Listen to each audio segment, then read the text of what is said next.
Hello everyone, welcome to, mic's on, it's always good. Welcome to Archant Towers on this, so dark now this time of year, isn't it? I've forgotten. On this Friday afternoon, myself and Paddy, Davitt are here to talk about the press conference we saw this lunchtime. Norwich City, of course, heading up to Bolton, as are we, on Saturday.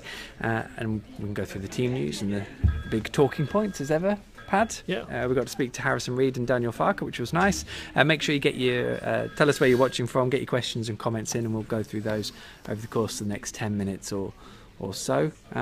Paddy, we do get press conferences that are more low key than others. Occasionally, you're putting this one in this. Well, it felt a little bit like it. I mean, I haven't been at the last few either, so yeah, I don't know. I think it was probably the lack of media representation as well. We were the only ones there, we were the minority, and Norfolk yeah. as well. Of course, Chris Gordon with Radio Norfolk. But as you rightly said, my friend, after the excitement of the derby, it's just the usual suspects thereafter, isn't it? The important people, as we like to call it in truth. Should we go through the injury bulletin first? Though that's probably best. I mean, again, not really much different, is there? No one's extra is out, and no one's coming back. Yannick aside, obviously, he was unavailable midweek, so yeah, he's back in the mix. No, Oliveira's now in Portugal apparently, seeing dentists / doctors. So it's a curious one, that, isn't it? I mean, it's a fascinating insight into human biology that your teeth can have such an impact on the rest of your body. Yeah, I mean, to be fair though, a couple of Fridays ago, I think it was myself and Dave, when it first came out that they were now beginning to look under every stone, and part of that would be the dental side of things. I think one of the guys on the desk said that apparently Steven Gerrard had something similar in his career, whether he was having muscular issues, and it literally ended up with him having his wisdom teeth out. So it's obviously all interconnected. And what I like is they're actually now they are trying to literally tick every box, because it's just feels like it's gone on and on and on, and apparently it's his groin, but it's not his groin. Apparently it's the calf now, but it could be his teeth. Ultimately,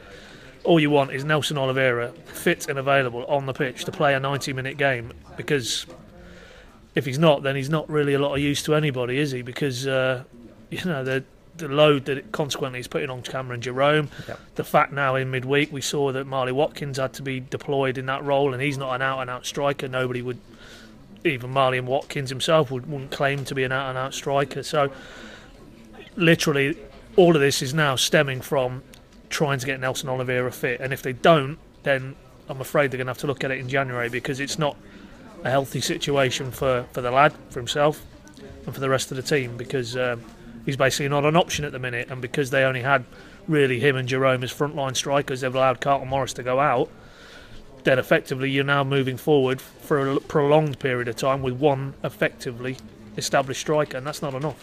And Daniel Farker reiterated, and we know Stuart Webber said it as well in the past, that they want a small group to work with, and it does, but inherently puts the pressure on keeping everyone fit, and they've the lengthy injury list has been going on for a while, and especially up top. You did ask about Stephen Naismith as well, because it feels like a long time since we've seen him. Sounds hopeful. I mean, a curious line that he is fit, but it's been a long time, so they're going to wait until after the international break for him to come back. But again, is that not a strand of the Oliveira? Because if you were to push him back in tomorrow and then he breaks down again, then he's out for however many weeks.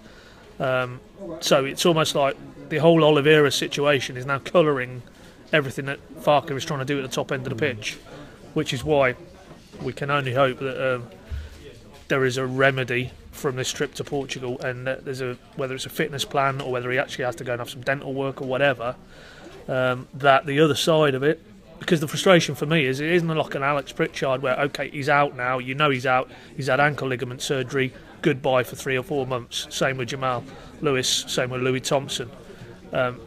What you've got here is a guy who seemingly is fit and can do the training, and then in the games he's breaking down. So if it was a serious injury, then you could almost process that as a fan, as media, as players, as Daniel Farker, but because it is this kind of niggly almost strain of injuries, that's why there's so much frustration there now. And as I say, it is going to check Norwich's progress inevitably, because there's no doubt when he's fit, He's far more potent than a Jerome leading the line, and we saw even when he was struggling with 1 or 2 injuries, he still will score goals. You know, Hull, 96th minute. How many other players in that squad would have scored that goal? Not too many, I don't think. So that's, you know, it's unfortunate, but that's the situation, and then they need to find a solution. Yeah, it's an interesting as well. I guess with Nelson, it was actually on Instagram. You can see him doing some funny exercises, things, which is obviously very exciting for him. Alex Pritchard currently in the States, and we know that he's hopefully going to be coming back soon. James Maddison got a little bit of talk today. Some of it about his haircut. I don't know if we're really that. Are you that fussed about his haircut? Not especially. No. Look at me and you, mate. Do we look like we're too bothered about haircuts? No. No. Well, it's a bit blonder and it looks a bit tidy. Got to be honest. I mean, you'd obviously seen it both in the flesh and on Instagram. I hadn't. But the way Farker was talking, I thought he'd gone Mohican or something. Yeah, but, I know. Nah, few blonde strikes. Indeed. Blonde but streaks. The better stuff was about his actual footballing ability, which of course we all know about. He has been called up to the under-21s. There's lots been said about that as well. And you know, some nice stuff on Fark. I mean, everyone knows the quality of the player Norwich have got, and it's. I guess the big shame is that he is going to be away for 2 weeks. He's got to go away to Kiev, to the Ukraine, and he is going straight after the game, I think, to join up with the squad too. So that's it's a shame he's not going to get a break, but Daniel seemed relatively relaxed about it, didn't he? Yeah. Although now you've said that, and I wasn't aware until I checked, but it is only the one game, and the way Farker was talking, it was like they had 2 games lined up because he was hoping that he wouldn't play a lot of minutes. I suppose it's probably a stretch to think that Adi Buford would bring him in for a qualifier and never been around the group before actually starting. So without wanting to second guess Adi Buford, I think he probably would only be coming on from the bench. But it's kind of the travel as well. You know, Kiev's not just around the corner, is it? So that's everything on top of a very gruelling period in his young footballing career this season. So separate out the 2 things. Brilliant for the lad. Good recognition for the football club that he's going away, but purely with a selfish Norwich City slant on it, you wouldn't have wanted him going and playing extra games or extra load on his body because, again, tomorrow, barring a major surprise, he will be the first name on the team sheet, and he's so important to them now, particularly as they're struggling to score goals, particularly as they've got limited options at the top end of the pitch. He does bring that creativity. I thought, again, even in an average performance from a lot of his team, I thought he was the shining light against Wolves, and it's a lot to ask a 20-year-old, but he is, I'm afraid, an integral part of this team at the minute. He is indeed, which is good at the moment, and we'll worry about January on another day. We've got quite a few messages coming in here. Craig Brown says hello. He's watching from home. Yeah, good one, Craig. Hope home's a very nice place. Duncan Nobbs is watching from Cornwall, and Mark Larter at Maidavale. Don't know if he's recording a song at the same time. Let us hear it if you are. Craig also goes on to say that Wiltshire needs to play tomorrow. Pace and creativity on the wing. Obviously, a big bonus that he is travelling on Saturday and wants to leave Josh on for the full 90 minutes. He has been coming off quite early, hasn't he? I mean, he has been battling with broken toe and tonsillitis and all bits and bobs. I mean, Josh got a bit of stick, didn't he, on Tuesday night? But I don't know how much of that was due to the role he sort of ended up playing. There didn't see much space, but by the same token, I mean, he didn't beat his man all night, really, did he? No, but I mean, you could say the same about Marley Watkins. He seemed to get bottled up, didn't he? I think it was just the nature of the game. It was just a very frustrating evening from a Norwich perspective that they almost didn't have the tools, seemingly, to be able to sort of cause Wolves any problems at all. It was very much kind of at arm's length. They were kept. I thought Ruddy was almost a bystander, really, apart from that one flashing Maddison free kick, Marley Watkins header glanced against the outside of the post. Other than that, did they create anything else? I can't think of too much else, really. So difficult. A little bit unfair to single out Josh per se. I thought husband behind him didn't give him a lot of assistance. I thought they were very poor down the left hand side, if we're honest. But you know, you have to filter it through a team performance which was so lethargic and weary and leggy, and the context of where they've been in the last sort of 10 days particularly. Paul Jones, we need goals. Final third is the issue. We have one goal in us if we're lucky. Jerome and Wes and are a thing of the past. Harsh. Big call. Harsh.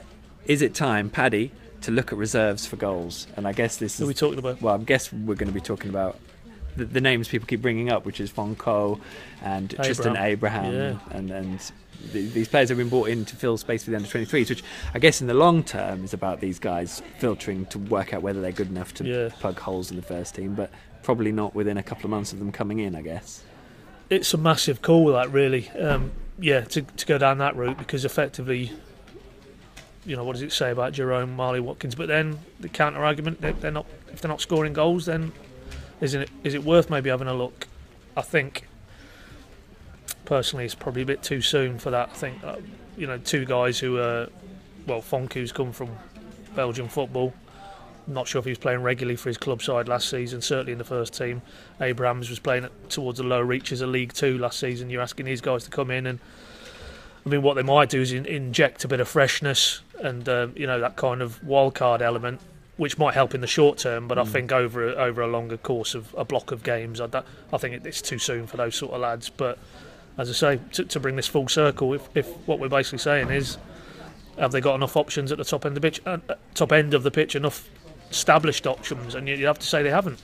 And you can debate the whys and wherefores now of have they left themselves a bit too light at the top end of the pitch, but you would have to say at the minute they have, because below Jerome, below Oliveira, you're talking Marley Watkins. He's not an out-and-out striker. Below him, you're now talking Abraham and Fonku. Way too soon for them. So there is a major issue there. And I did put that point to Farker, actually. Is this now going to impact on what they can do in January within the context of the finances, which would lead you to think they can't really do anything? But if it was a desperate need to get something striker-wise, then obviously people would have to go out the building to facilitate that. But he was quite adamant that at this stage, no, he's not looking now suddenly for striker options in January. They'll go with what they've got, was his actual words, unless maybe Oliveira turns into a longer-term thing, maybe Jerome, hopefully not, gets a bad injury, and they're forced into the market. But as we sit here now, then it's going to be as you were with these guys moving forward for the rest of the season.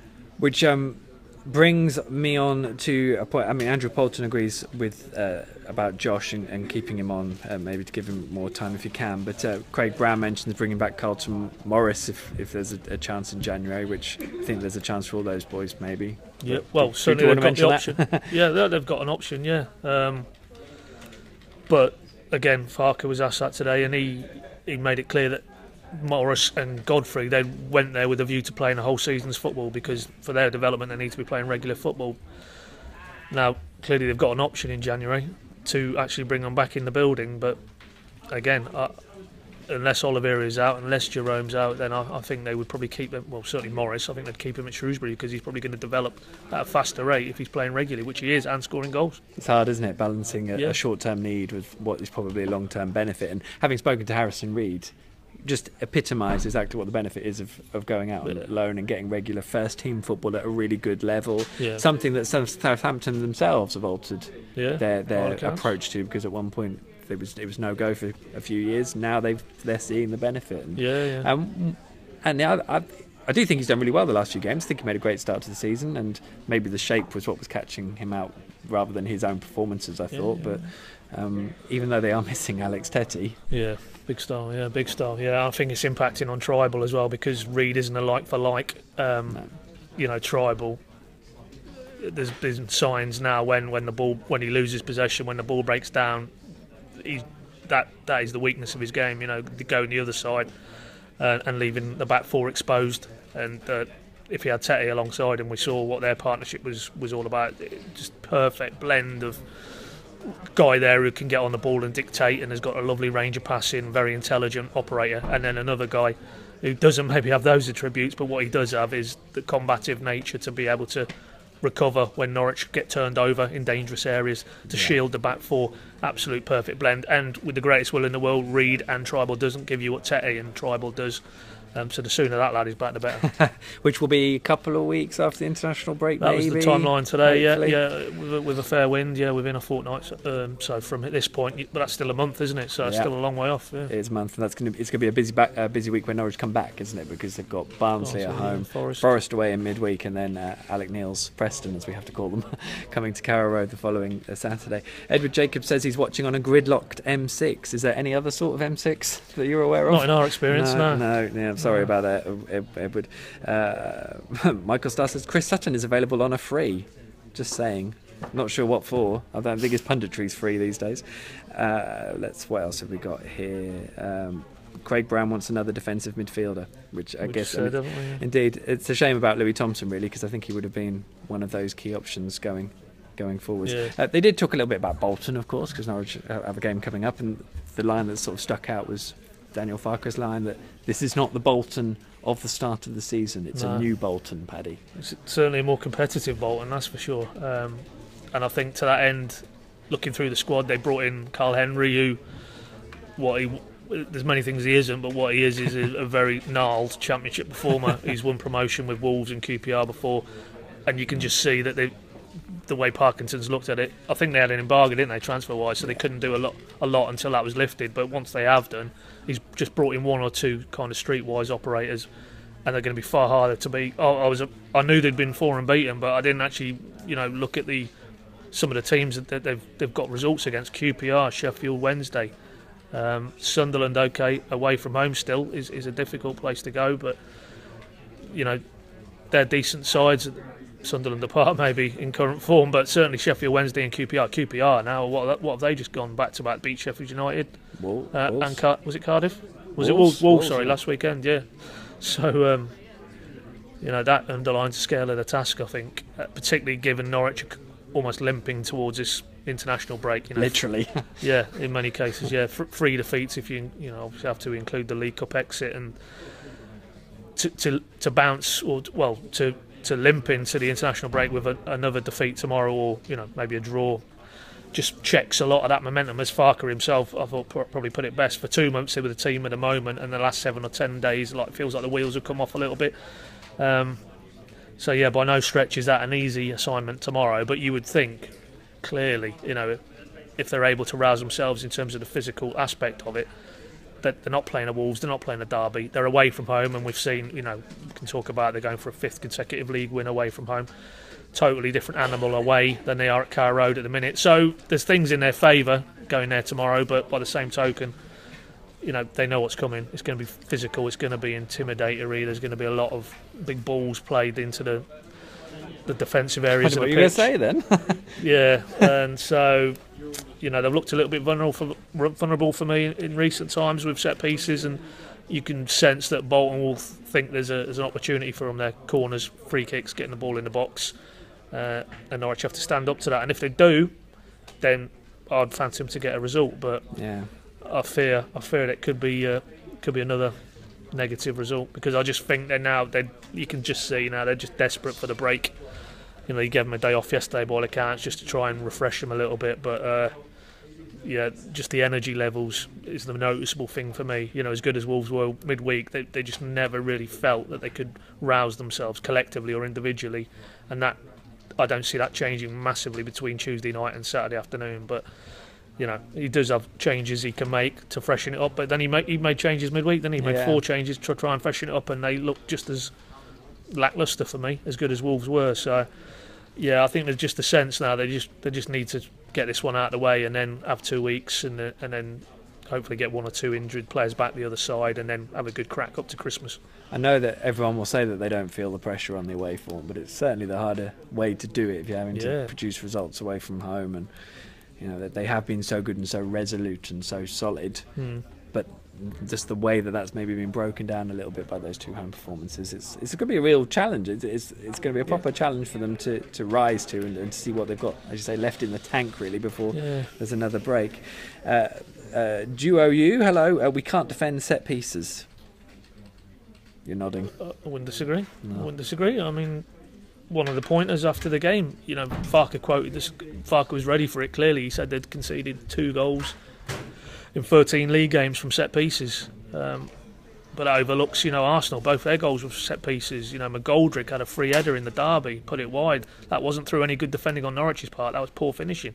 There's one or two other examples of late as well. Norwich, sadly, are exhibiting the same sort of frailties they did up to Millwall in set piece terms, and even in open play. Zimmerman made an error for the first goal against Derby, as good a finish as it was from Nugent, and that maybe does come out of, because they're not scoring at the top end of the pitch. They literally know that if they concede, they're going to be very hard. Certainly to score 2 goals is almost beyond them at the minute. So, but even when they go one down, it's almost a collective, well, this is going to be tough because we don't look like we're going to score at the top of the pitch. That places so much onus and stress on the back four, particularly, and the keeper. And they did it manfully up to probably the last 3 or 4 games, but maybe it's just that toll, mental as much as physical. And as I say, tomorrow, if they were to go behind tomorrow, you would fear they'd be in the same sort of scenario. It's a complete flip, isn't it, of when you look like not conceding, and if you go and nick a goal, then you'll probably go and win the game. It's the like complete Sheffield United, reverse. Exactly. Middlesbrough, yeah, absolutely. Craig Brown, start with Marco Stiepermann, which I think might be a shout. We might see a bit of Marco. For the record, we are definitely claiming here at Arch and Towers that the Arsenal game was a defeat. There seems to be some people questioning whether it was actually a draw, or mind you, possibly the City head coach at times, but we won't mention that. Okay, well, we're going to do some stuff in the morning, aren't we, at the coaches? Try to, mate. So if you're getting on a coach to go to Bolton, we've got no idea how many. Do you know how many coaches no, are going? I've got no idea, mate. Well, it might only be 2 coaches, who knows? But we're going to go and send you off tomorrow, providing it's not tipping it down. So if you're there, say hello, whichever. And you'll be able to watch that on the Facebook Live page as well, of course, on Facebook PinkUn page. And me, Paddy and Dave will be heading up north to Bolton via the M6. We'll see, mate. I don't think we've decided completely, had we? We'll try and avoid it if we can. Well, it's the general mantra. given somebody's... there at the minute. Who was it? Edward. Yeah, we might see you there, Edward. Hopefully you're not still there at that point, but you never know. It is the M6. Should we keep the predictions for the morning? Yeah, because I haven't thought of one yet. That'll do. Unless you've got one off the top of your head. No, not yet. No, we don't have to really make them. Well, you do. I kind of get away from it.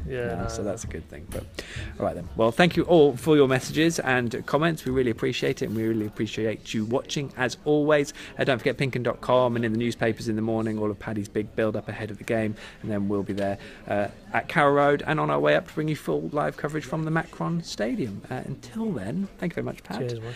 Thank you all for watching. Goodbye.